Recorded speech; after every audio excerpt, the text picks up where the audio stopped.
Well, hello again. I've just been watching this total tosh by one of our favourite cloud cuckoo land dwellers, Kremlin-Jones, and I just felt compelled to comment on this little bit because it sort of highlights the whole issue with fanboys, UFO fanboys like Jones. Prosaic origins or identities. The materials include intact and partially intact vehicles that he says are of extraterrestrial origin. Okay, I have been commenting on this. Oh yeah, sorry, this is about the David Grusch. If you're interested in UFOs and all that sort of stuff, you'll be familiar with David Grusch, the latest whistleblower that's come forward with all these UFO science fiction stories. Absolutely no tangible evidence to back it up, of course, and even he admits himself he hasn't seen any of this material, he hasn't touched it. But Jones says, of course, that doesn't matter. Well, of course it matters. It comes to the whole thing comes down to evidence. There is no evidence. It's science fiction stories. This on Twitter all week. I know, because I follow him on Twitter. Let me just kind of go through some of these comments. Yeah, I've not actually replied to him on Twitter. I've put two comments on this video, by the way, and I've already had a reply, which maybe I'll bring this up if I remember at the beginning. I made, first of all, this guy, Grusch, David Grusch, has not seen anything himself. He says that. He says he has not even seen photographs of anything, like vehicles or alien bodies or materials of any kind. His sources are second-hand or third-hand. And further, it has come out... Well, this is basically Stephen Greenstreet's... this was his criticism as well, which, of course, I addressed at the time. It doesn't matter if he did or not. He had knowledge. He was in touch with people who knew about these things. No, he wasn't. He was in touch with people who told him they knew about these things. And that's the trouble with these fanboys like Jones. You know, they'll jump on this bandwagon and say, yeah, it's all true. You know, it doesn't matter that he hasn't seen any pictures, he hasn't seen any materials, he hasn't handled any materials. It doesn't matter that he's just repeating second and third hand stories about UFOs. The fact that he's telling us this proves it's all real. And of course, you know, it isn't real. The people that do know, Arrow, are saying that there never has been any UFO investigation program. They don't have any materials. It's never been happening in the past, and it's not happening now.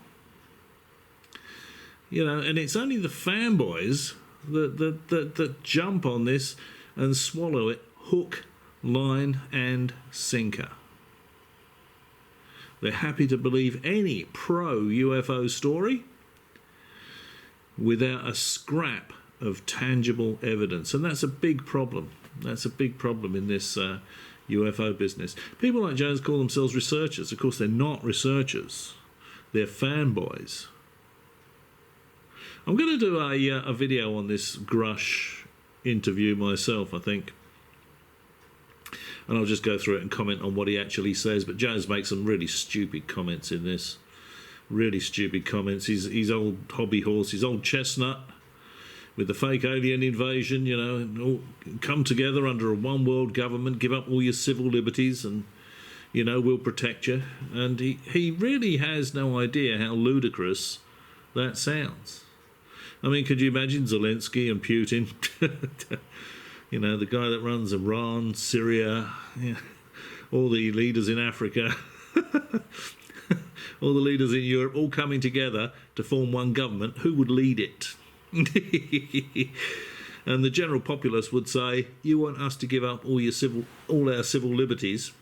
No, thanks. We'll take care. We'll do the best we can against the aliens ourselves.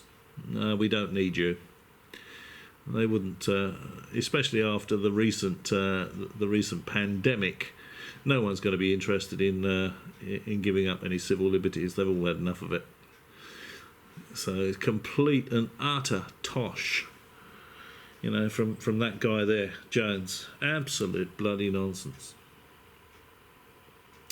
Anyway, just see what else is going on here. Just for quick, this is only a quick one, and I'll do a proper one sometime over the weekend if I get time. He has enough information from these sources to bring it to public attention. Now, no, he doesn't. Now, Grusch might choose to believe what these people are telling him. These people, and I said in the previous video, I don't need to name them. You all know, if you're interested in this stuff, you all know who they are. It's the same names that keep coming up over and over and over again. The same people that were involved with the TTSA, with Bigelow Aerospace, with ATIP. They've been peddling this bloody rubbish for years. And they refuse to supply a scrap of tangible evidence. So they wheeled out Elizondo. He was all the rage for a little while. And then people said, he'd lost all his credibility, and no one's interested in what Elizondo's got to say. Because Elizondo said pretty much the same thing. He believes. He didn't say, I know as fact because I've handled this material. I've seen these vehicles. Elizondo just says, I believe the government has this stuff. And it's the same story over and over and over again. And what they should do is they should get Grusch in front of Congress, and they should say, okay, name these people that have given you this information. There's only going to be a few of them. And then they should wheel those people in and say, okay, we're going to absolve you of any secrecy oaths you've taken. We want to know exactly what you're working on, where you're working on it, who you're reporting to. We want to see tangible evidence that this project exists. We want to see tangible evidence. We want to see pieces of recovered alien spacecraft. We want to see biological samples. And I think if they did that, the people that are purporting to know all about this and be involved in these secret projects would say, oh, okay, you've got us, it's all nonsense. We can't produce any of this material. Sorry about that. It probably wouldn't even get that far. They would probably just admit it before they got called up to any kind of official hearing, because they would know what they were going to be asked, and they would know they wouldn't be able to provide the answers, and they certainly wouldn't be able to provide any tangible evidence. So the fact that Grusch chooses to believe them is down to him. It's like Ben believing it, Ben Kremlin-Jones believing it. It's completely and utterly meaningless. Okay. Now, I don't see what's wrong with this. I don't see, why is this? No, you don't see what's wrong with it, Mr. Jones, because you're someone that failed everything at school. You don't understand it. If you understood it, you would understand that with claims as extraordinary as these, you need to see some tangible evidence. This often happens. You can even go to court sometimes with hearsay, and it will be submitted as evidence in court. Oh, so he admits it's hearsay. Yeah, but no one's going to be convicted on hearsay. I couldn't go to court and say, well, I've heard, I couldn't go to the police station and say, well, I've heard that bloke over there killed his wife.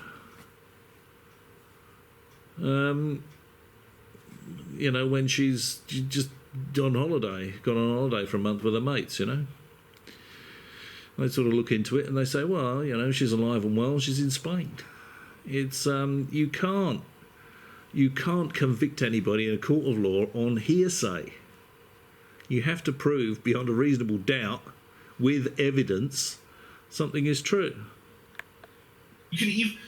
Politicians are quite selective about this, because do you remember Iraq, the weapons of mass destruction? Oh yeah, we've heard from somewhere, somebody told me that Saddam has weapons of mass destruction. It turned out it was like a fake PhD paper. Not really, no. I mean, that was they used that as a reason to go in, but they were confident they would find weapons of mass destruction because the Americans had actually sold Saddam anthrax during the Iraq-Iran war.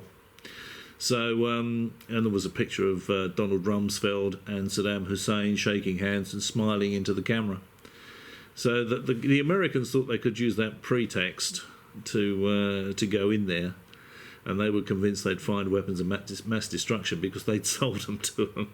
And apparently Saddam had destroyed those weapons of mass destruction some years previously. Bad intelligence. So, yeah, there you go. So they went in there and there was no evidence of weapons of mass destruction. You know, if they'd have gone in there and they'd have found the anthrax, they would have said, well, there's the evidence, tangible evidence. Look at it, people. Here it is, drums of stuff. You can get it independently analysed if you like. We'll send you some samples. You can send your people along to collect the samples. Can't do that in the UFO business, can you? You know, all this stuff. Oh no, you can't have that. Bigelow Aerospace. No, you can't have that. You can't have our bit of.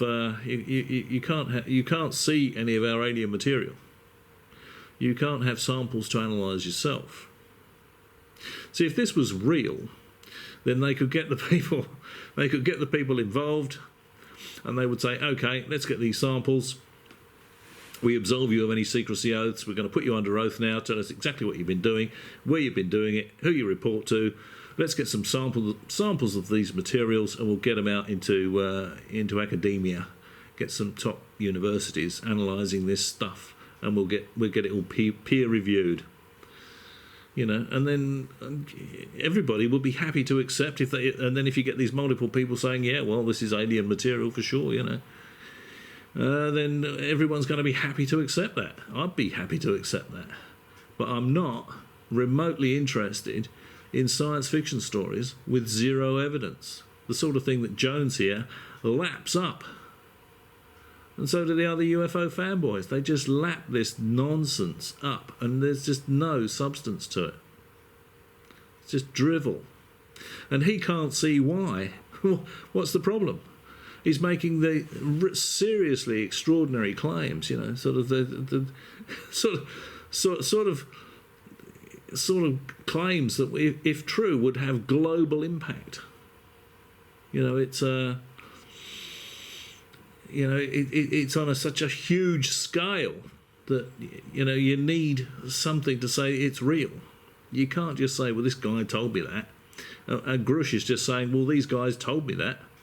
And he's some sort of director in the advisor or attached to the UAP task force, and he's in the geospatial whatever it was. So he'd be in a position to know if it's real. And he's saying he hasn't seen anything. He's going on what he was told. So, you know, you've got a few people at the core of this that are telling people, like Grusch and Gary Nolan and Ross Coulthard, people that lap this up. They're just feeding them all this twaddle, and it's finding its way into the media. And, you know, unless there's any tangible evidence, this should not be taken seriously. This guy in particular should not. Jones here should not be taken seriously. He has no grip on reality.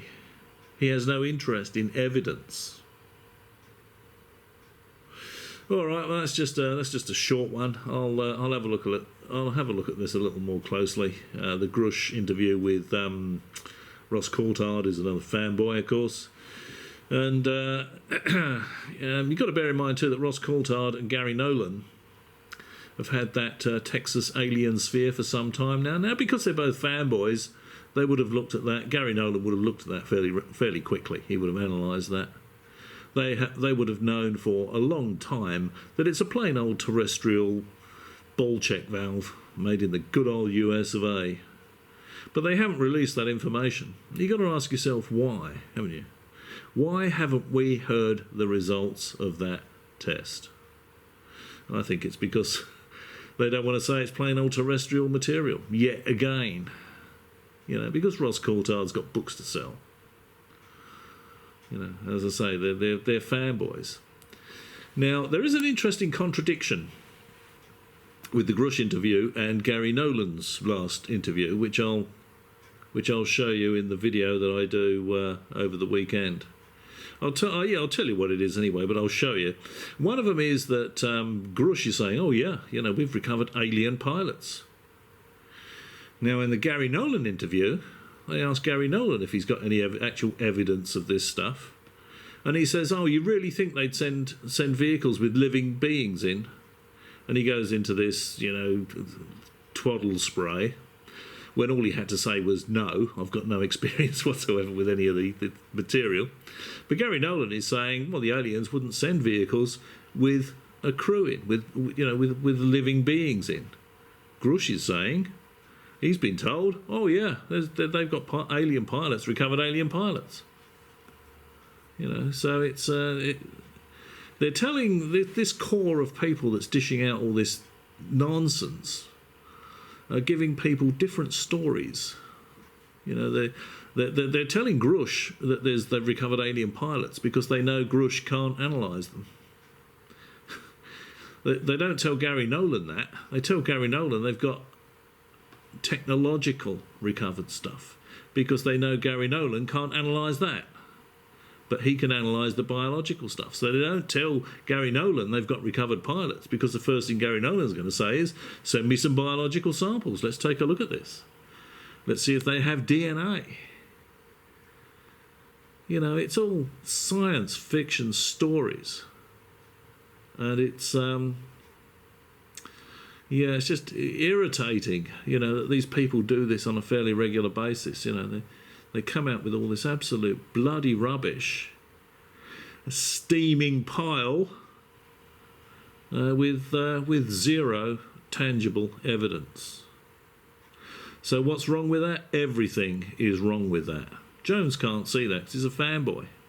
He's got his blinkers on. Anything UFO, ET, good, true. Doesn't matter how vague, how unsubstantiated, how unsupported with real evidence it is. It's true.